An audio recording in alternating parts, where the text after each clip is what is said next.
आइए, सुनिए, देखिए, समझिए सनातन सत्य। जैसी दृष्टि वैसी सृष्टि, दृष्टि विज्ञान। कुदरत, कुदरती रचना एवं कुदरत के कानून से शाश्वत सुख की प्राप्ति। जोधपुर के परम पूज्य महात्मा उपासक प्रोफेसर डॉक्टर सोहन राज तातेड़ के निर्देशन में सनातन सत्य। जैसी दृष्टि वैसी सृष्टि, दृष्टि विज्ञान।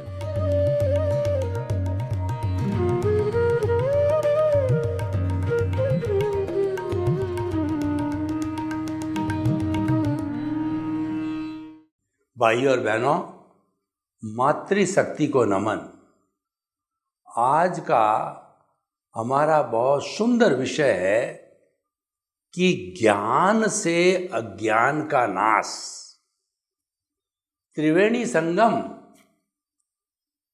अज्ञान, ज्ञान और विज्ञान। हमारी भारतीय संस्कृति में त्रिवेणी संगम को बहुत महत्व दिया गया है।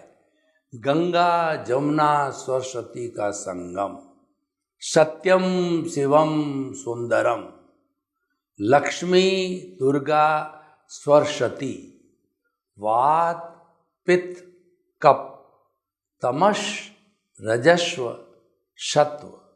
इस तरीके से त्रिवेणी जो है वह एक रिजल्ट लाती है।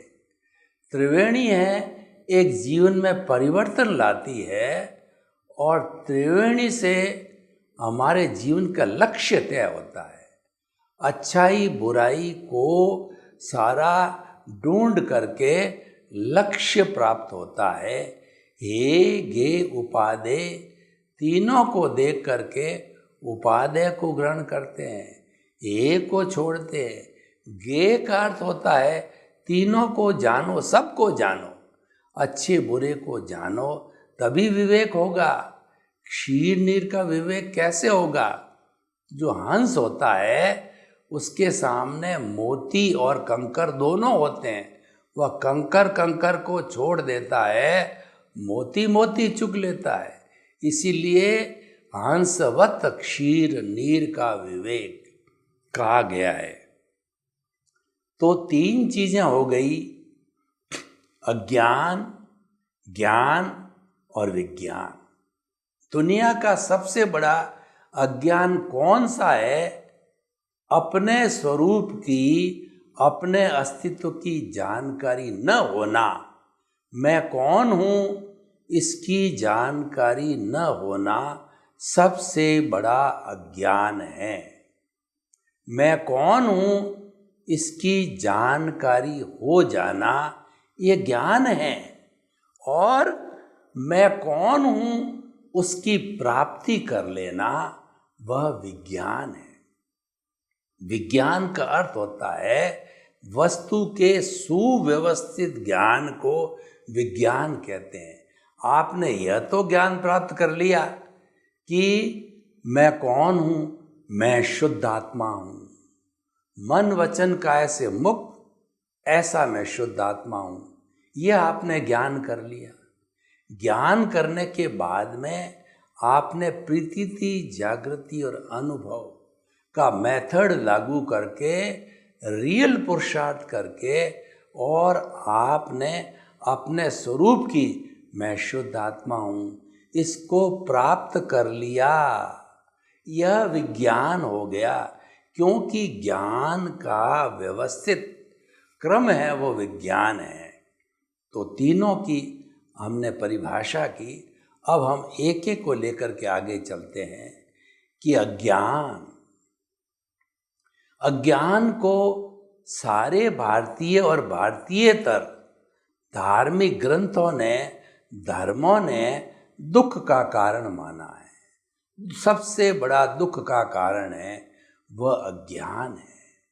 हम दुनिया को बहुत जानते हैं, हम दुनिया को अपनी गज से नापते हैं, लेकिन अपने को बहुत कम जानते हैं। हम अपने को दूसरे की गज से नापते हैं। यानी हम भ्रम की स्थिति के अंदर है, हम मिथ्यात्व की स्थिति के अंदर है, वह मिथ्यात्व ही अज्ञान है। इसको हमारी भारतीय संस्कृति ने और विश्व की अन्य संस्कृतियों ने अलग अलग नाम दिए हैं। इस अज्ञान के मैं आपको नाम गिनाता हूँ कि कोई इसको राग द्वेष कहता है, कोई कषाय कहता है, कोई कर्म रज कहता है, कोई कॉजल बॉडी कहता है, कोई लिंग शरीर कहता है और कोई कर्म शरीर कहता है, कोई पुण्य पाप कहता है, कोई अदृष्ट कहता है, कोई कर्म रज कहता है, कोई कर्म कहता है। कई कई नाम दिए गए हैं, लेकिन सबका सार है अज्ञान। और आदमी ये 84 लाख जीवा योनि में क्यों भटकता है? अज्ञान के कारण भटकता है। भगवान महावीर को उनके शिष्यों ने पूछा, प्रभु आप रोज फरमाते हो अज्ञान दुख का कारण है, तो आप बताइए कि ये आत्मा तो जो सुख का धाम है, इसके साथ में ये अज्ञान कब जुड़ा, कब से जुड़ा हुआ है? भगवान भी इसका उत्तर नहीं जानते थे। उन्होंने प्रति प्रश्न किया अपने शिष्यों को कि आप बताओ कि पहले मुर्गी पैदा हुई या अंडा पैदा हुआ? शिष्य सोचते रहे कि मुर्गी बिना अंडा नहीं हो सकता, अंडे बिना मुर्गी नहीं हो सकती, तो पहले किसको बतावें? उन्होंने कहा, प्रभु हम तो अज्ञानी हैं, आप ज्ञानी हैं, आप कृपा करके आप ही बताओ। तो उन्होंने कहा, मैं भी जानता नहीं हूँ, आप इसको पश्चानुपूर्वी कहो। अनादि अनंत काल से चेतना और ये पुद्गल है जो अज्ञान है जुड़ा हुआ है। यह जो पुद्गल है वह जो है वो कार्मण शरीर है। इस पुद्गल रूपी कार्मण शरीर के कारण ये स्थूल शरीर बनता है। इसको बनाने वाला कौन है? कर्म शरीर है। कर्म शरीर जो है वह जब मौजूद रहता है तभी ये शरीर बनता है। कैसे बनता है मैं आपको बताऊं कि एक गेहूं का जो है बीज है, उसको अगर हम जमीन में रोप देते हैं, बहुत से गेहूं को रोपते हैं, फिर उनको पानी पिलाते हैं, थोड़ा सा उस पर खाद डाल देते हैं, धूप देते हैं, तो थोड़े समय के बाद में वो सब जो है गेहूं की पौध बन जाती है। दूसरे उन गेहूं के दानों को भून दिया और फिर उनको जो है दूसरे गमले में डाला, पानी दिया, खाद दिया, धूप दिया, फिर देखा कि ये तो जो है पुष्पित पल्लवित नहीं हुए, इनकी तो पौध नहीं निकली। क्यों नहीं निकली? क्योंकि वो भुने हुए थे।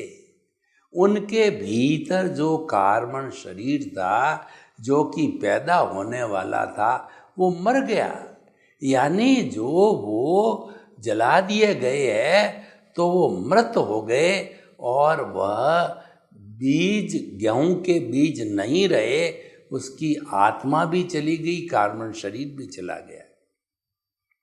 अंकुरित करने वाला कार्बन शरीर है। देखिए 3 चीजें हैं। एक तो हमारा शुद्ध आत्मा भगवान जो हमारे भीतर बैठा है, जिसको द्रव्य आत्मा कहते हैं, ये हर जीवित प्राणी में मूल रूप से होती है। अभी तक उसकी प्राप्ति नहीं हुई है, लक्ष्य है उसकी प्राप्ति करना। वह तो मूल स्वरूप में ही है, वो तो सच्चिदानंद है। सत का मतलब अविनाशी है, चित का मतलब वो ज्ञान दर्शन वाला है और आनंद उसका स्वरूप है। लेकिन उसके साथ में माई जुड़ा हुआ है, I plus my equal to bonded soul और I minus my equal to pure soul. जो भीतर उसको प्योर सोल बनाना, तो माई जो अज्ञान है, माई अज्ञान है। माई कहते ही हम अज्ञान में चले जाते हैं, तो वो माई क्या है? वह अज्ञान है। यह मेरा है, मेरा घर, मेरा परिवार, मेरा धन, मेरी दौलत, मैं इतना बड़ा व्यक्ति और मैंने इन सब चीज़ों को पैदा किया और मैंने बच्चों को पैरों पर खड़ा किया, मैंने फैक्ट्री लगाई, यानी वो कर्ता बनता है। जबकि कुदरत जो हमारा सभी का पालन पोषण करती है वह तो स्पष्ट कहती है कि कर्ता व्यवस्थित शक्ति है। इस संसार का संचालन करने वाली व्यवस्थित शक्ति कर्ता है, तो वह जो है वह कोई दूसरा कर्ता नहीं है। न उसने किसी को पावर ऑफ अटॉर्नी दी है, न कर्ता बनाया है, और इसीलिए स्वयं को कर्ता मत समझो, जगत के किसी प्राणी को कर्ता मत समझो। कर्ता ही अज्ञान है, कर्ता भाव, और कर्ता बनना यही दुख का कारण है, यही कर्म बंधन का कारण है। तो क्लियर कहती है प्रकृति, पर फिर भी अहंकार के वशीभूत होकर के हमने आपको अपने आप को कर्ता माना, कर्ता समझा, करते बने, कर्ता बने, और उसके परिणाम हम जन्म जन्मांतर में भटकते हुए भोग रहे हैं। वह सारा अज्ञान है, उस अज्ञान ने खड़ा किया शरीर को। तो एक तो शुद्ध आत्मा हो गई, अज्ञान हो गया जिसको मिश्र चेतन कहते हैं। जो कार्बन शरीर है मिश्र चेतन है, और उसको हम प्रतिष्ठित आत्मा कहते हैं।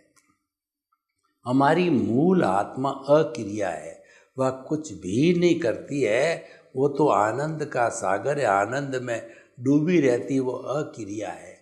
जितना भी पुरुषार्थ है, आज पुरुषार्थ का डंका बज रहा है।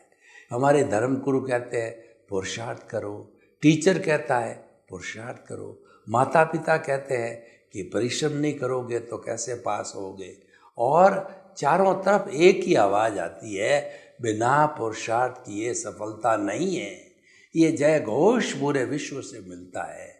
तो हम उसके वशीभूत होकर के हाथ चलाते हैं, पांव चलाते हैं, दिमाग चलाते हैं, दौड़ते हैं। एक बार क्या हुआ कि मैं ये जो ट्रेन है जो चलती है बॉम्बे के अंदर, तो उस ट्रेन जो लोकल ट्रेन है उसके अंदर चढ़ गया और लोग लटक रहे थे। मैंने पूछा भाई कहाँ भाग रहे हो? कि पता नहीं, कि अगला भाग रहा है तो मैं भी भाग रहा हूँ। हम सारे इसी अज्ञान में जुड़े हुए हैं, वो भाग रहा है तो मैं भी भाग रहा हूँ, और मेरे को देख के पीछे वाला भाग रहा है। भाई क्यों भाग रहे हो? किसी को मालूम नहीं। हम इसको पुरुषार्थ मानते हैं। ये सारा दुनिया का जितना भी काम है ये सब रिलेटिव पुरुषार्थ है। चाहे पुरुषार्थ कह के हम राजी हो जाओ, क्योंकि पुरुषार्थ शब्द जब आता है तो हमको संतोष होता है।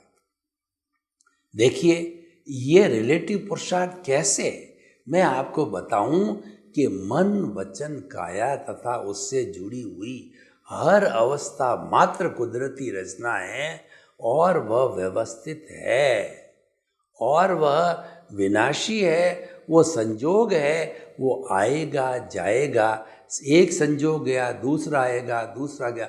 अवस्था का अर्थ है वो विनाशी है, वो टेम्परेरी है, वो नाशवान है, वो आती जाती है। तो इसीलिए उसका कोई लॉन्ग टर्म अस्तित्व नहीं है।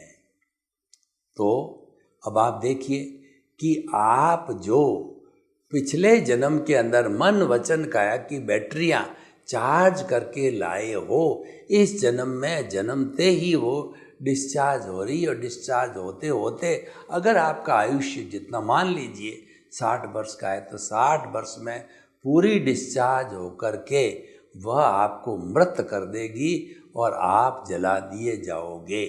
तो ये पहले चार्ज होके आई थी, जब डिस्चार्ज हुआ है। तो ये चार्ज और डिस्चार्ज जो है ये चलता रहता है। यही अज्ञान है, यही रिलेटिव पुरुषार्थ है। तो हम जो है सुबह से शाम तक करते आ रहे हैं, ये तो ऑटो मोड से चलने वाला है, ये तो हम लेके आए हैं, इसमें हमारी कोई स्वतंत्रता नहीं है। चाहे आप मानो या न मानो, आप मानो तो अच्छी बात है, न मानो तो आपकी अच्छी बात है। आप कर्ता बनो और पुरुषार्थ करो, कुछ भी करो आप। तो सही सनातन सत्य की भावना से कहा जाए तो ये सारा रिलेटिव पुरुषार्थ है, और ये अज्ञान की श्रेणी में आता है। अब ये हम रिलेटिव पुरुषार्थ की तो बात कर रहे हैं, ये तो हिसाब है। अज्ञान, रिलेटिव पुरुषार्थ, कार्बन शरीर, और हम मन वचन काया की सारी अवस्था, ये सब भुगतान है। ये शरीर पिछले जन्म के कर्म के भुगतान के लिए मिला है, बस इसका यही रोल है, इसका कोई रोल नहीं है। तो ये तो हम करते जा रहे हैं। अब क्या हुआ कि इस भुगतान को, परिणाम को हमने पुरुषार्थ समझ लिया, परिणाम को भाग्य समझ लिया। ये भी एक अज्ञान है। अज्ञान से क्या मिलेगा? अज्ञान से अज्ञान मिलेगा, अज्ञान से ज्ञान नहीं मिलना है। आप कोई भी व्यक्ति शराब पीने वाला पिए करे, उसकी संगत से आपको क्या मिलेगा? आप शराबी बनोगे। कोई व्यसनी है, उसकी संगत करोगे, आप व्यसनी बनोगे। लेकिन अगर आप किसी ज्ञानी पुरुष की संगत करते हो, रियल दृष्टि में वो ज्ञानी है। देखिए, ज्ञानी को ढूंढना बहुत कठिन काम है, और ज्ञानी पुरुष को ढूंढ करके मिल जाए, यह एक जीवन का चरम लक्ष्य है। ये जीवन की बहुत बड़ी उपलब्धि है। स्वामी विवेकानंद नरेंद्र नाथ के नाम से थे, और उनके घर की स्थिति बहुत खराब थी। भाई बहन ज़्यादा होने से 2 जून का बराबर भोजन की भी दिक्कत रहती थी। लेकिन वो पीछे से पुण्य लेके आए थे, पीछे से वो ज्ञान लेके आए थे। तो उन्होंने कोशिश करके और खूब गुरुओं को देखा, गुरु नहीं मिले, क्योंकि उनकी मान्यता है, और ये लॉ ऑफ द नेचर है कि गुरु बिना ज्ञान कभी नहीं मिलता है। कोई भी आपको ज्ञान मिलेगा तो आप मान के चलिए कि आपको गुरु मिला है। आपको जन्म किसने दिया? माँ ने जन्म दिया, माँ गुरु है। आपको मदर टंग किसने बनाई? माँ ने सिखाई, गुरु है। आपको ABCD किसने सिखाई? आपको टीचर ने सिखाई, टीचर आपका गुरु है। आपको वक्ता किसने बनाया? आपके टीचर ने, आपके गुरु ने बनाया। तो गुरु बिना कोई भी ज्ञान, चाहे संसार का ज्ञान हो, चाहे अध्यात्म का ज्ञान हो, नहीं होता है। तो खूब ढूंढा उन्होंने, और फिर उन्होंने जो कन्याकुमारी के किनारे जो मठ था स्वामी रामकृष्ण परमहंस का, उनको देखा। तो प्रथम दृष्टवा स्वामी रामकृष्ण परमहंस को अपना शिष्य मिल गया, और इनको अपना गुरु मिल गया। तो उस गुरु ने कृपा करके, ज्ञान दे करके उनको जो नरेंद्र नाथ से जो है वो स्वामी विवेकानंद बनाया। वो केवल 36 वर्ष तक जिए, लेकिन 36 वर्ष में इतना बड़ा महाज्ञान उन्होंने दुनिया को प्रैक्टिकल योगा के रूप में दिया कि वो अजर हो गए, अमर हो गए। उनकी 125वीं जयंती मनाई है। आने वाली शताब्दियों के अंदर उनकी कितनी कितनी जन्म जयंती मनाएंगे, क्योंकि उन्होंने ब्रह्म ज्ञान दिया, उन्होंने बहुत बड़ा ज्ञान दिया। तो वो ज्ञानी की कृपा से उनको ज्ञान मिला। और ज्ञान मिलने से क्या होता है? ज्ञान मिलने से हमारा अज्ञान समाप्त होता है। अज्ञान क्या है कि मैं करता हूँ, मैं करने वाला हूँ, यह मैंने किया, यह सबसे बड़ा ज्ञान हमने बताया। इससे हमको भस्मीभूत कर देते हैं, और ये अनंतानुबंधी कषाय है। तो इस अनंतानुबंधी कषाय को, जहर की थैली को, ज्ञानी पुरुष जब हमको ज्ञान देते हैं तो शल्य चिकित्सा करके इस अज्ञान रूपी, कर्ता भाव रूपी जहर की थैली को फेंक करके, और हमको जो है बहिरात्मा से अंतरात्मा बना के अंतरात्मा पद के ऊपर बिठा देते हैं। ये अंतरात्मा पद पर बैठना मतलब आप अकर्ता हो गए, आपने ज्ञान को प्राप्त किया, आप अज्ञान से ज्ञान पे आ गए। अब आपका उद्देश्य क्या है? आपको विज्ञान की प्राप्ति करनी है। जब ज्ञान और अज्ञान दोनों समाप्त होते हैं, जब विज्ञान खड़ा होता है, तो वहाँ पर प्रतिष्ठित आत्मा, प्रज्ञा वगैरह सब चली जाती है, और हम मूल स्वरूप में अपने आप को प्राप्त करके केवल ज्ञानी बन करके सिद्ध, बुद्ध और मुक्त बन जाते हैं। और हम सिद्ध शिला में विराजमान होकर के ब्लिस की अवस्था में आ जाते हैं। वो हमारी अंतिम मंजिल है, फिर कुछ भी पाना शेष नहीं रहता है। तो इस तरीके से जो ज्ञान है वो अज्ञान का नाश करता है। बिल्कुल सही बात है।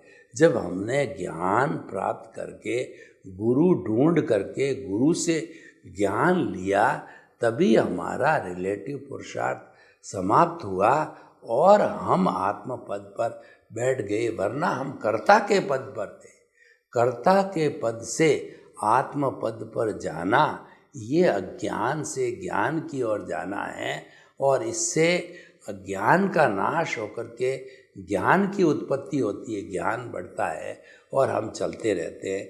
लेकिन हमारा जो आत्म स्वरूप है वो 3 अवस्थाओं में अभी हमने बताई कि अज्ञान, ज्ञान और विज्ञान, ये आत्मा की 3 अवस्था है।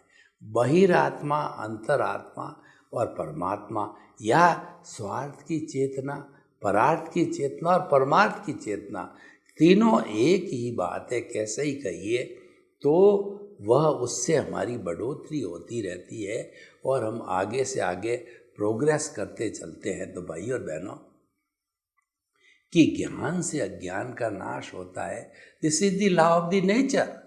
लेकिन अब अगर हम इस एपिसोड को ओपन टू द ऑडियंस करें, तो ऑडियंस की जो है, हम कोई भी उनके सजेशन, उनका प्रश्न और उनका कोई भी बात मानना चाहें, तो हम ये बिल्कुल अच्छी तरह से बताना चाहेंगे कि एपिसोड वायबल है, एपिसोड सोशल यूटिलिटी वाला है और एपिसोड जो है ये सबके काम का है। ज्ञान, अज्ञान और विज्ञान। तो अज्ञान के वशीभूत होकर के हमारा परिणाम क्या होता है? जन्म जन्मांतर में भटकते रहते हैं। और ज्ञान मिलता है गुरु से, और वह कौन प्राप्त करता है? क्या पशु पक्षी पेड़ पौधे वो प्राप्त करते हैं? नहीं, ज्ञान का प्राप्त करने वाला भी मनुष्य है और ज़्यादा ज्ञान का पालन करने वाला भी मनुष्य है। क्योंकि जो बेचारे दूसरे प्राणी होते हैं उसमें इतना डेवलप्ड मन, बुद्धि, चित्त, अहंकार वगैरह आत्मा डेवलप नहीं होते, वो कुछ कर नहीं पाते हैं। तो सब कुछ जो है वह करता है। और इस सारी सृष्टि का सर्वश्रेष्ठ प्राणी मनुष्य है।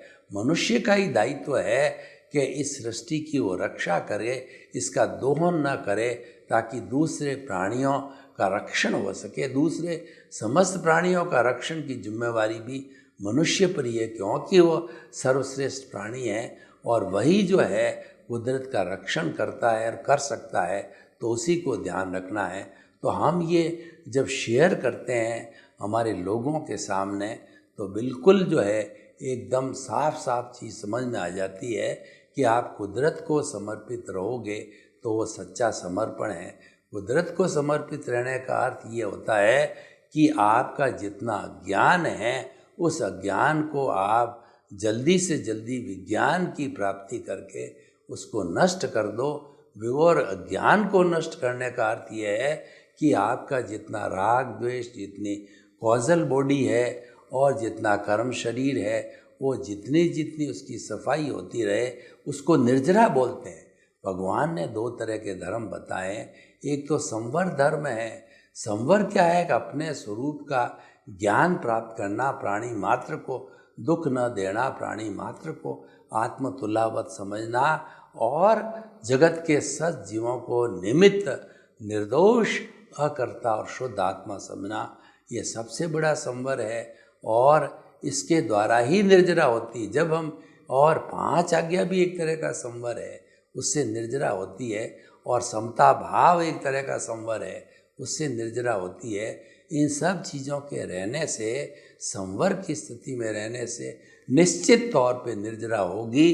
तो उसकी निर्जरा होते होते वो आंशिक निर्जरा होती है, और जब संपूर्ण निर्जरा हो जाती है तब हम संपूर्ण अज्ञान से जो हट जाते हैं और ज्ञान को प्राप्त कर लेते हैं, विज्ञान को प्राप्त कर लेते हैं। तो इसीलिए हम इस एपिसोड के माध्यम से हमारी जनता को हम ये बताना चाहते हैं कि तीनों टर्म्स को अच्छी तरह से समझ करके आप तलाश करो कि मैं मेरे ज्ञान का नाश, अज्ञान का नाश करने के लिए गुरु को जल्दी से जल्दी तलाशूं और वही गुरु जो स्वयं जो है अज्ञान का नाश कर चुका है, वही उसका अतिशय होता है, उसकी कृपा होती है और उसमें जो है बहुत बड़ा ज्ञान होता है। वो तभी हमें ज्ञान दे सकता है।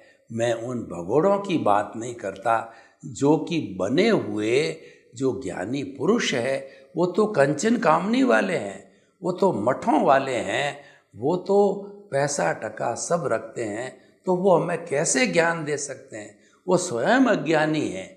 जो स्वयं अज्ञानी हैं वो हमको ज्ञान नहीं दे सकता। हमारी सबसे बड़ी खोज क्या होनी चाहिए कि हमारी दृष्टि पैनी होनी चाहिए कि जो हम गुरु ढूंढ रहे हैं वो ज्ञान वाला गुरु है, अज्ञान वाला गुरु नहीं है। सर्वे भवन्तु सुखिनः सर्वे सन्तु निरामया। लोक के सब जीवों को सुख मिले, शांति मिले, आनंद मिले, प्रेम मिले, स्नेह मिले और सभी जीवित रहना चाहते हैं। सभी प्रेम से शांतिपूर्ण सहस्ती से सहवास करके हम जो है मुक्ति को प्राप्त हो। आपके प्रति मंगल भावना, शुभकामना। ओम शांति, ओम शांति।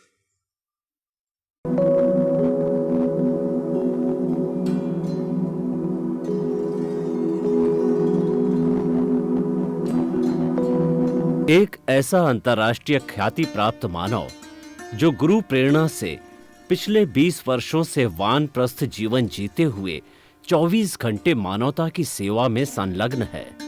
एक ऐसा मानव जो अभी राष्ट्रीय, अंतर्राष्ट्रीय टीवी चैनलों पर 7,500 एपिसोड के माध्यम से सनातन सत्य, आत्मविज्ञान एवं पुनरुत्थान व्यवहार एवं निश्चय जगत के जीवनोपयोगी विषयों पर हृदय स्पर्शी प्रवचन कर चुका है। उस मानव का नाम है महात्मा उपासक प्रोफेसर डॉक्टर सोहन राज तातेड़। प्रोफेसर तातेड़ द्वारा योग, दर्शन, शिक्षा विषयों पर रचित पीएचडी स्तर के 250 शोध ग्रंथ भारत के 100 प्रतिष्ठित विश्वविद्यालयों में शोधार्थी पढ़ रहे हैं तथा वे सभी शोध ग्रंथ वहां की सेंट्रल लाइब्रेरियों में उपलब्ध हैं। महात्मा सोहन राज ने अभी तक हजारों स्कूलों, कॉलेजों, विश्वविद्यालयों एवं संस्थाओं में सेमिनार, वर्कशॉप, कैंप लगाकर लाखों विद्यार्थियों को योग, दर्शन, शिक्षा का प्रशिक्षण देकर उन्हें सुसंस्कारित किया। डॉक्टर तातेड़ ने भारतीय संस्कृति उत्थान के 4000 से अधिक समसामयिक विषयों पर आर्टिकल लिखकर ऑनलाइन जर्नल, पत्रिकाओं, वेबसाइट्स पर प्रकाशित किया, जिसका उपयोग लाखों पाठक कर रहे हैं। उपासक तातेड़ के 5000 से अधिक आज का सुविचार, आज का शुभ संदेश, आज का मंगल भावना योग आदि चिंतन websites, Twitter, blogger, Facebook, YouTube माध्यमों से लाखों लोग अपना जीवन निर्माण कर रहे हैं। मानवता के मसीहा ऐसे महामानव महात्मा सोहन राज तातेड़ के प्रोफाइल को अभी तक विश्व के 20 लाख दर्शक यूट्यूब पर, 12 लाख गूगल पर एवं लाखों दर्शक फेसबुक, ब्लॉगर, ट्विटर और इंस्टाग्राम पर देख चुके हैं।